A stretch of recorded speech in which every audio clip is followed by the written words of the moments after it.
Swayam Prabha. Digital India. Educated India.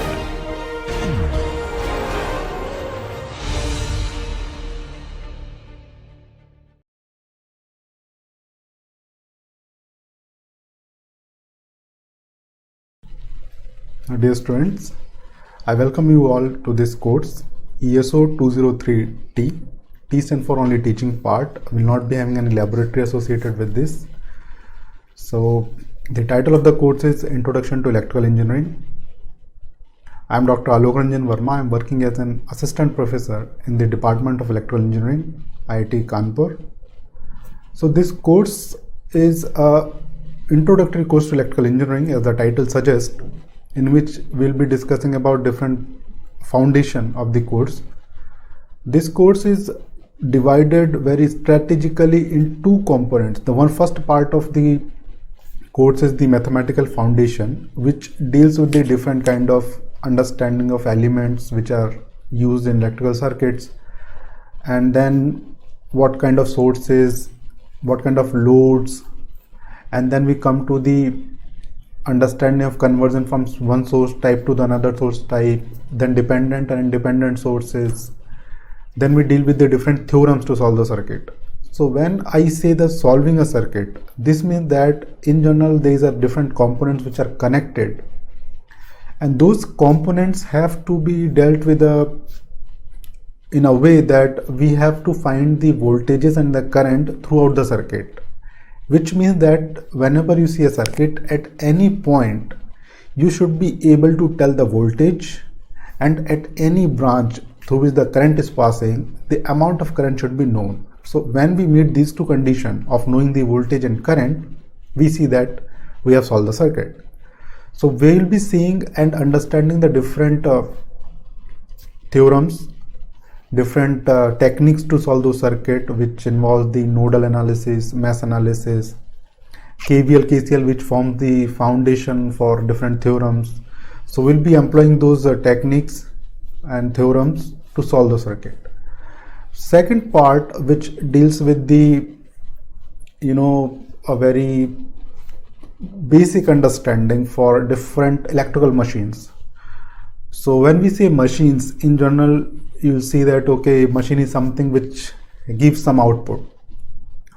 But when we talk about transformer, it falls under the category of machines, but doesn't suit that definition of electrical machines, because it doesn't convert any amount of given a specific type of power to another type of power, which means that electrical energy will be given as input and it converts to the electrical engineering quantities.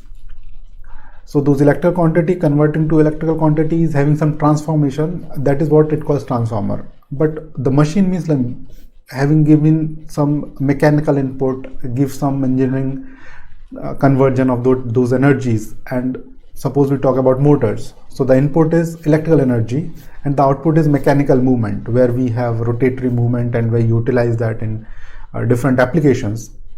Similarly, the reverse of that, we give the mechanical as an input, which happens in turbines, big generators, which generate electrical energy or the electricity at the generating stations. Then we have a different application of these motors, such as the stepper motor. Then in fans we use single phase induction motor with a constant synchronous speed based motor, which is synchronous motors. So different these kind of motors will be studying in the part of this course. So with this course, I expect that this is not only useful to the electrical engineering branch student, but also those who are engineers in general, maybe the mechanical, in fact physicists, who use this understanding of these electrical concepts to understand what is happening in the circuits or different part or different equipment, and how to get this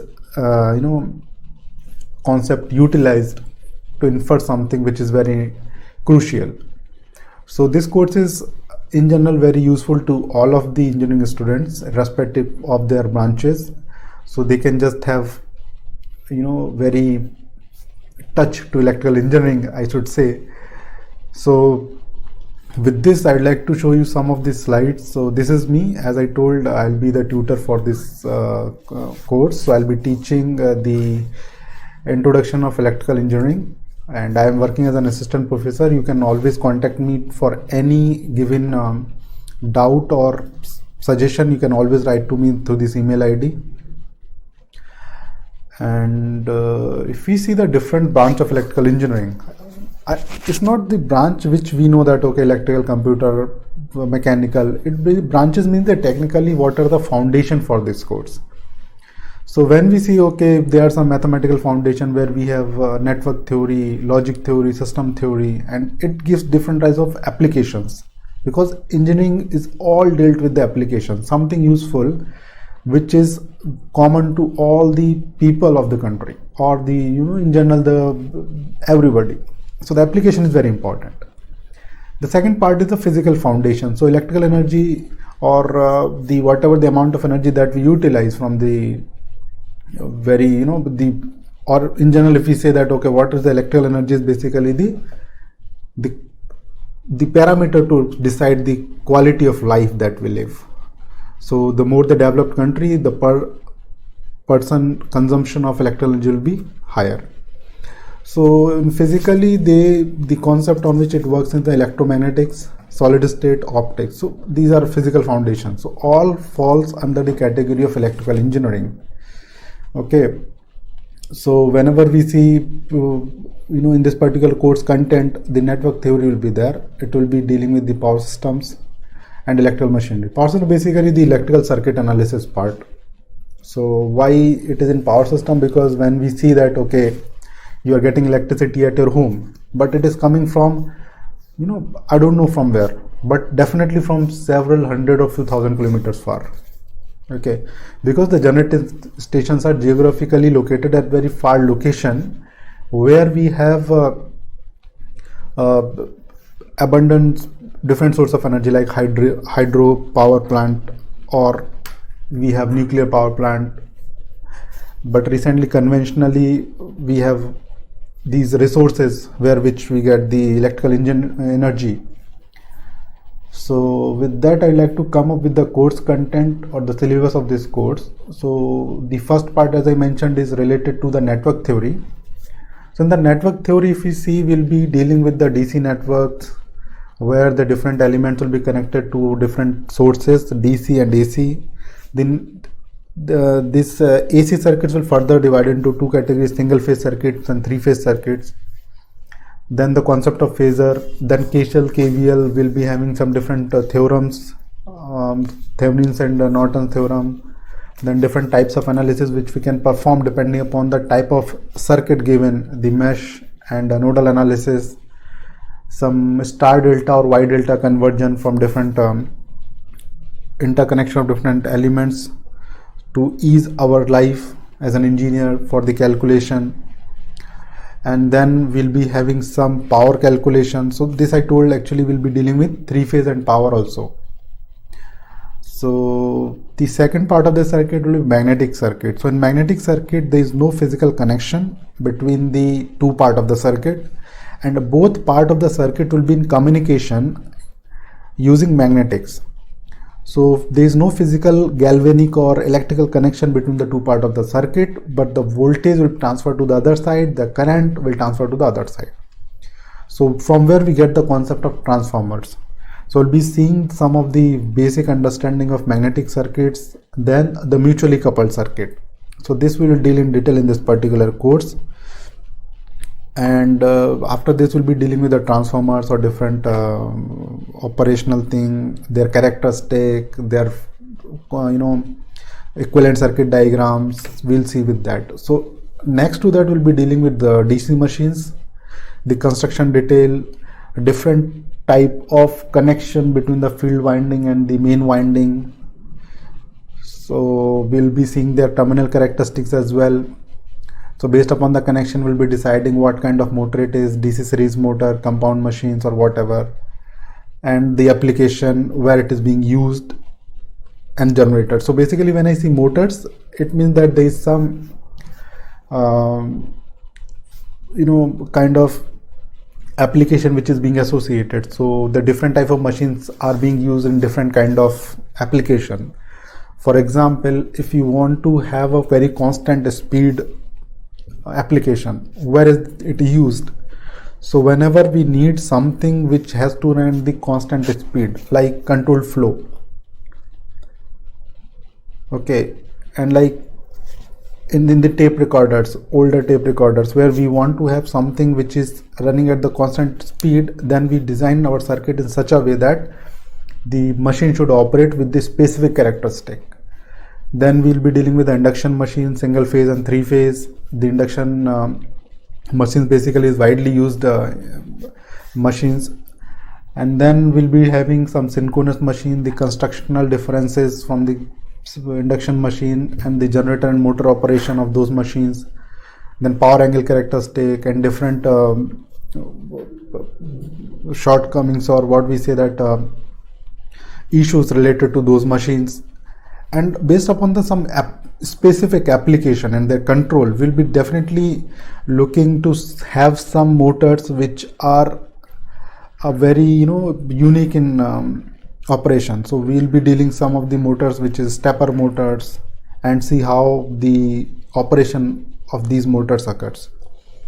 So with this, I'll be having the full idea about the mathematical foundation and the electrical application in terms of transformers and motors, so which will give us an overall understanding of this course. So as far as the reference books are concerned, we'll be having different books. So I'll not motivate or push you for going any of these books. I'll suggest you whatever book is available to you, you can go through that, or you can have all the suitable books from the internet, video lectures, or any reference material you can follow. You can always write any doubt to me, and then we can have a discussion on that, and I'll try to clear your queries and make you feel understand the concepts. So all the books having same kind of thing, concept, but written in little bit different languages. What I'll suggest you to follow book and follow these lectures in a particular series. They are being released, so do not miss the continuity of the lectures, otherwise it will give you some discontinuity and you will not understand the concepts fully.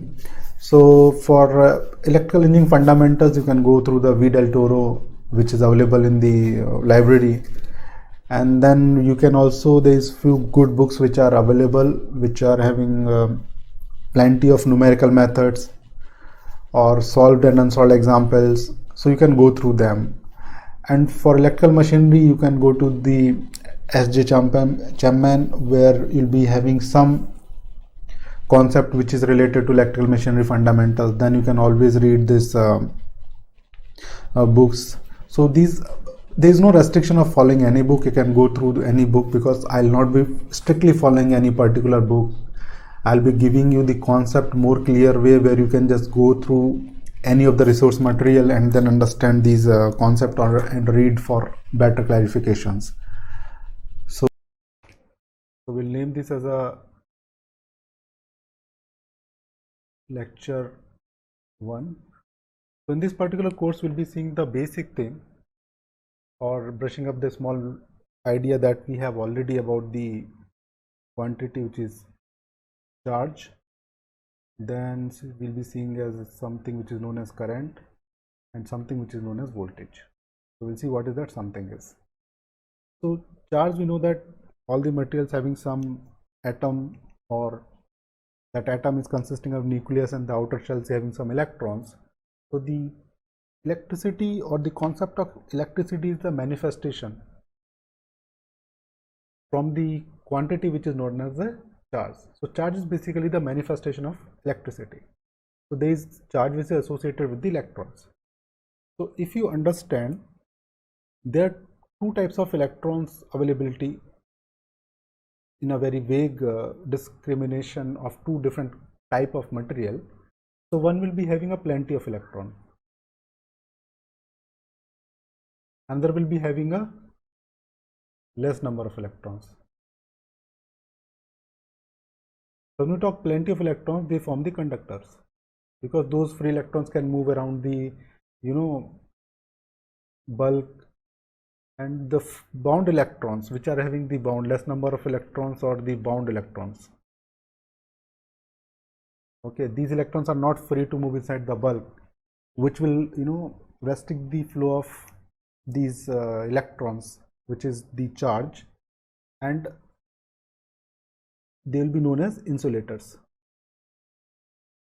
There are some other materials will fall under the category of semiconductors, so we'll not go into the details. So we'll be timing interested in these type of two materials, conductor and insulators. So when we talk about the conductor or the conducting medium, which means that we are assuming that there is no resistance associated with those conductors used in the circuit part.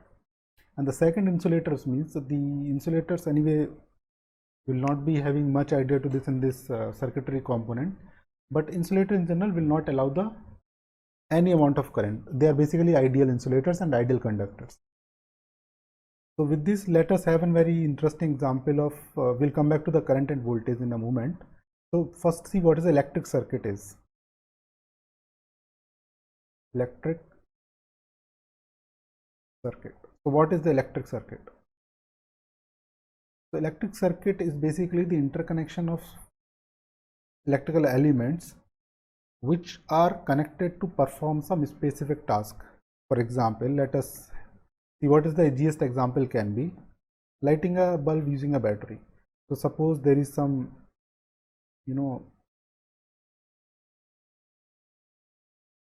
battery which having positive terminal, negative terminal. This is battery.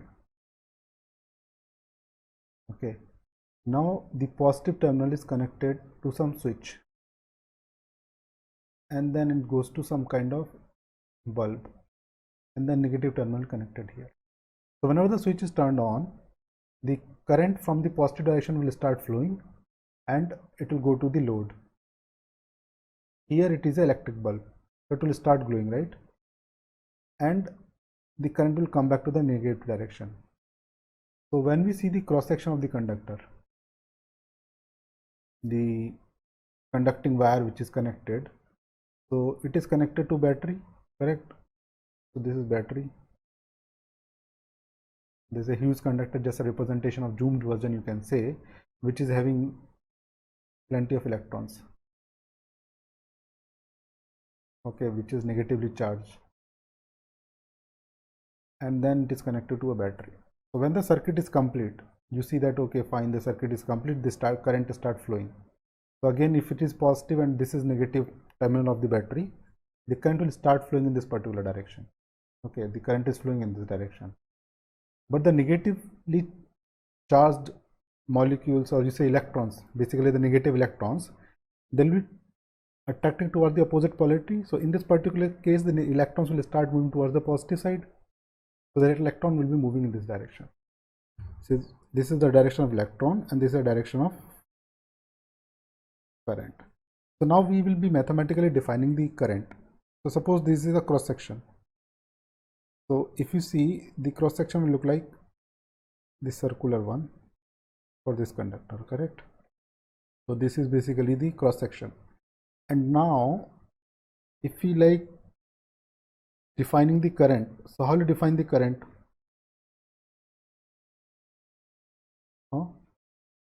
Defining current means we have to have the flow of charge, current starting flowing whenever there is a movement in electron. So we'll define the current which is defined as rate of change of charge dq by dt. Okay, so this dq by dt basically, so if in theoretical terms you can write that the current is basically the time rate change of charge.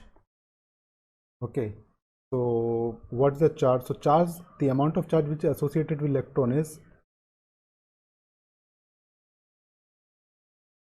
what is the quantity in which charge is measured? So charge is measured in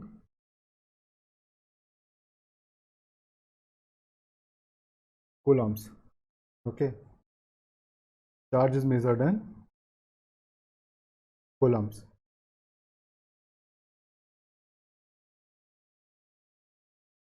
And it is represented as C. Okay, this is represented in C. So when we talk about the current, the amount of charge which is flowing in a specific time, then the time rate of change of charge is known as the current. So basically, okay, here we'll write. So what we can write is about the current, the time rate change of charge. Okay, so the electric current, or the simply current, it's a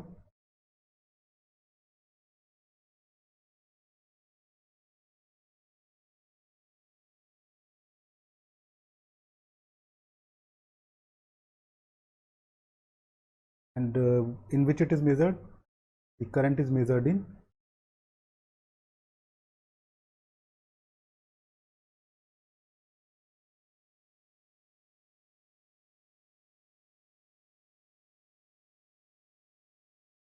the current is measured in ampere.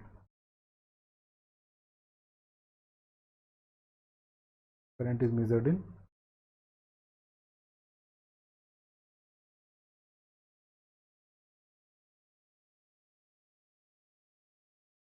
which is represented by A. Okay, so the electric current is the time rate of change of charge.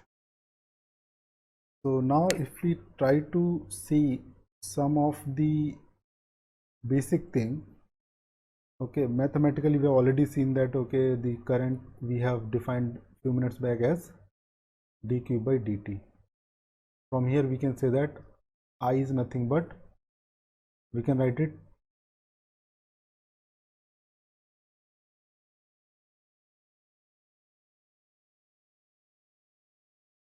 sorry, we can write the d of the total q.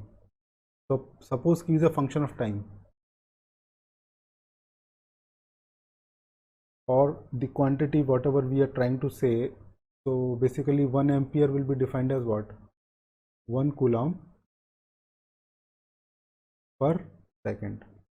And this is a very huge quantity. 1 coulomb is very much huge quantity. Okay. So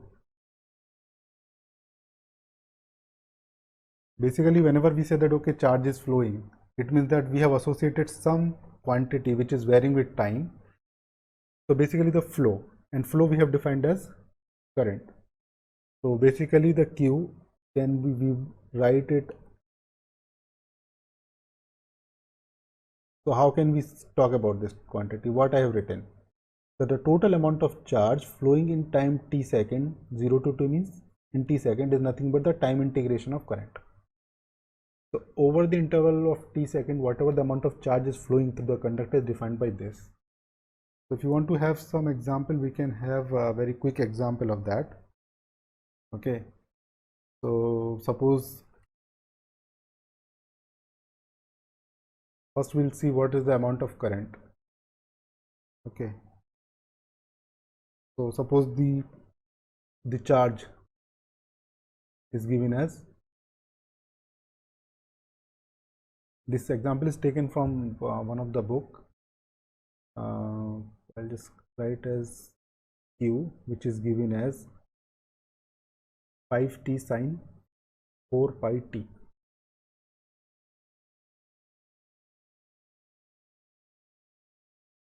Millicoulomb. Okay, so q is given as this, not minus, it is q is given, so we have to find out the amount of current, right? So what is the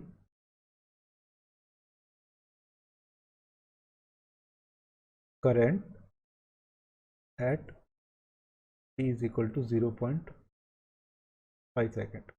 So what is the amount of current? So current is nothing but dq by dt. So we can write, okay, what is the current? So we have to differentiate with respect to time this full quantity.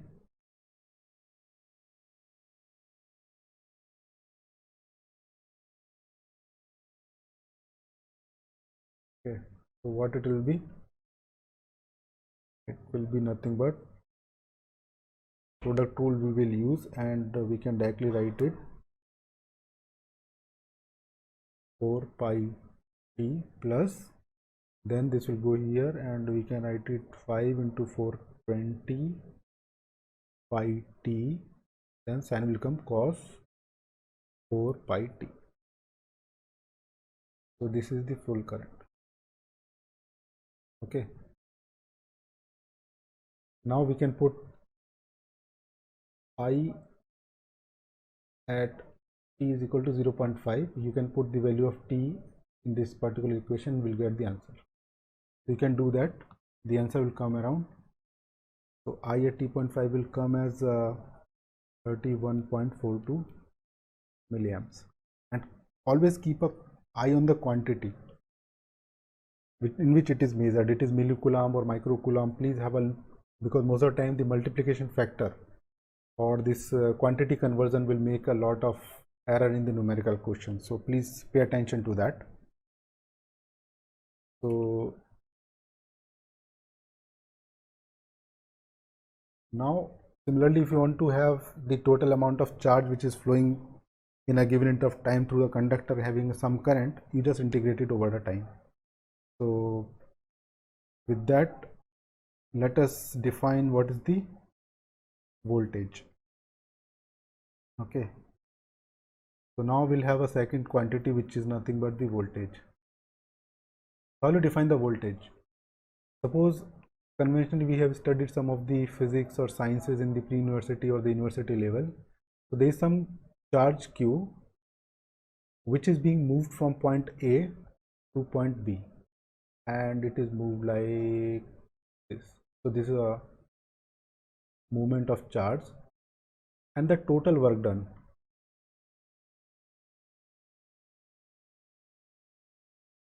in moving a charge from point A to B is W. Okay, so the work is performed by the external force, which is basically the electromotive force. So in case suppose we are connecting a battery, so inside the battery there is a force which is, you know, electromotive force or EMF. Okay, and the EMF is known as the potential difference. So the voltage VAB between these 2 points is mathematically defined as, we can write as VAB, which is mathematically defined as per unit charge. Okay, the total work done which is performed by bringing the charge of amount Q between from point A to B, the voltage is known as VAB. Okay, which is nothing but the total amount or the total voltage in fact. So where we have W, which is nothing but the energy, work done is nothing but the energy, so unit is INERGY. So I'll just correct it. So W is nothing but the total work done.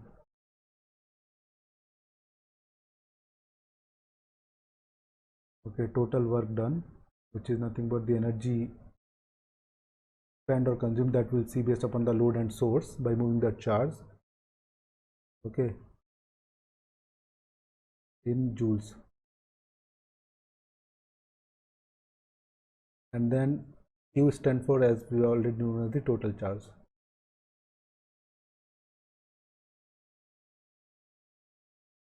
Okay, total amount of charge, and the VAB is nothing but the potential difference. So 1 volt, basically 1 unit of volt. So voltage, okay, first we'll define that voltage measured in which quantity. So voltage is measured in volts. So let us formally write the voltage definition the way we wrote the current. So voltage or the potential difference. Okay, whenever we say these two terms, it means the same thing. Potential difference. Okay, so Basically voltage is the energy required to move a unit charge, or you can say the unit charge through an element.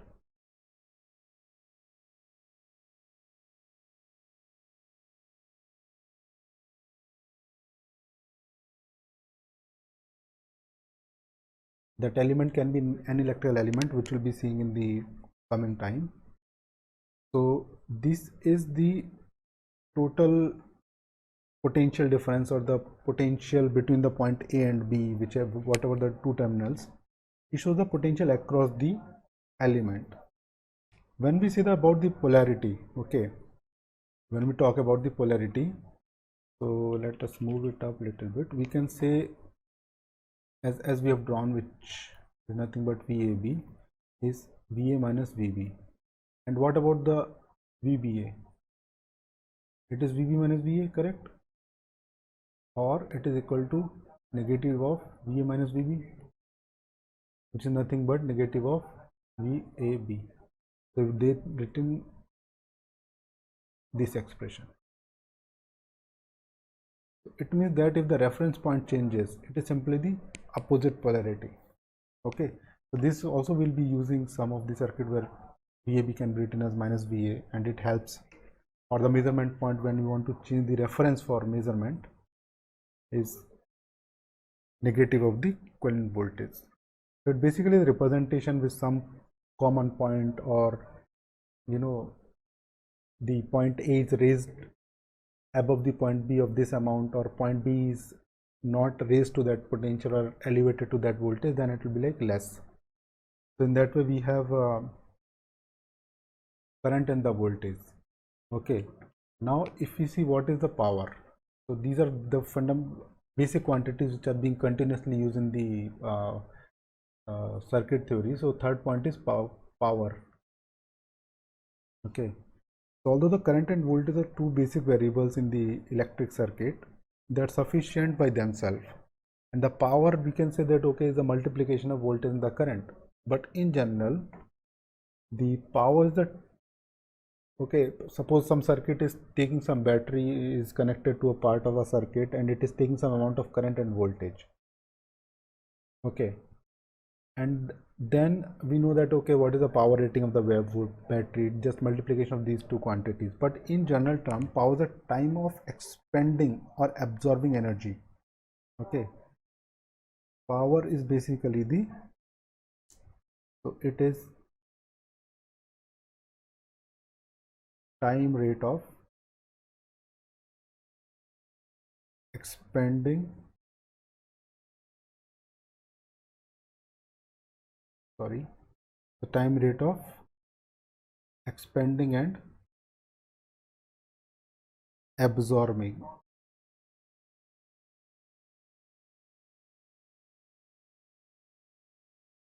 energy.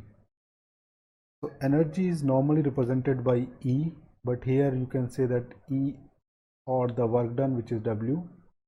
So this is the representation of energy, which is measured in joule.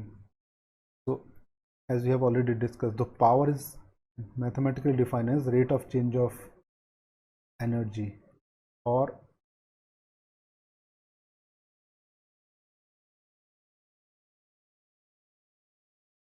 this is how it can be written. So this can be further like the quantity. Okay, fine, the quantity is now P, the power, which is the time rate of absorbing or expending the energy. So basically now we are looking forward, how can we get, so we can always multiply, suppose we have written P is in terms of dW by dt, now multiply by dq, top and bottom, so it makes no change. Now take these two terms together and these two terms together, so we write dW by dq and we write dq by dt. So you see what is this quantity? Okay, can you see the quantity? So this basically is the work done per unit charge, or the energy spent, spent per unit charge, which is nothing but the voltage and the charge with respect to current. So charge is changing, d by dt is nothing but the rate of change of current, sorry, rate of change of charge, it is nothing but the current. So this is power. So power is nothing but the v into I. So this is just for understanding the, for seeing how we can relate the power and the voltage. So this is basically the multiplication of voltage and the current at a particular time where we want to calculate the power. So it is known as the instantaneous power in a time varying system. Suppose it's a voltage is a quantity which is depending upon time, then power is also quantity depending upon time. So the product is basically giving it a, the value of power at a given time, and it can be negative or positive, because the current can be taken left to right, or voltage polarity can be changed. So the power has a negative sign, it means in general that the power is being supplied by some element, and when it is positive means it is delivered. So that's why battery is considered to be having a positive source of power, because it delivers the power to the element or to the load. So in that way we are considering this. So keeping that only convention in the mind, that okay, if the power is being absorbed, which is nothing but, suppose a bulb is connected to a battery, so the power which is being fed to the bulb is coming from the battery. So battery is delivering the power, so it is positive. And when the battery is delivering power to what, the element, so element is receiving or absorbing the power, which is a negative quantity. So power for a load is negative and power for the source or battery is positive. So far we have seen the voltage, current and the power. Now let us focus on the quantities. Okay, so quantity. So we'll be talking about two types of quantities in this course.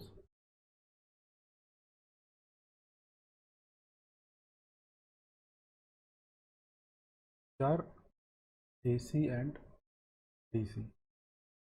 Okay, two types of quantities, AC and DC. The AC stand for alternating current, and DC stand for direct current.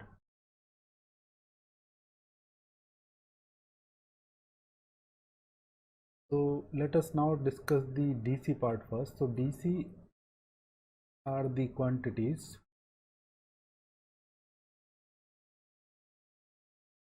which are independent of time. Okay, so if you see the graphical representation, so with the variation of time is nothing but the time, and this is some quantity, or you can say voltage for timing. Okay, volts measured in the V. Now if you see a voltage source, so the DC voltage should not vary much, or ideally, okay, we'll come to that. So first form we want to see that what is the variation in the quantity, is it a function of time or not. If it is independent of time, then it is a DC quantity, which is basically a constant. Okay, and the DC quantities are, and DC quantities are presented by capital letters.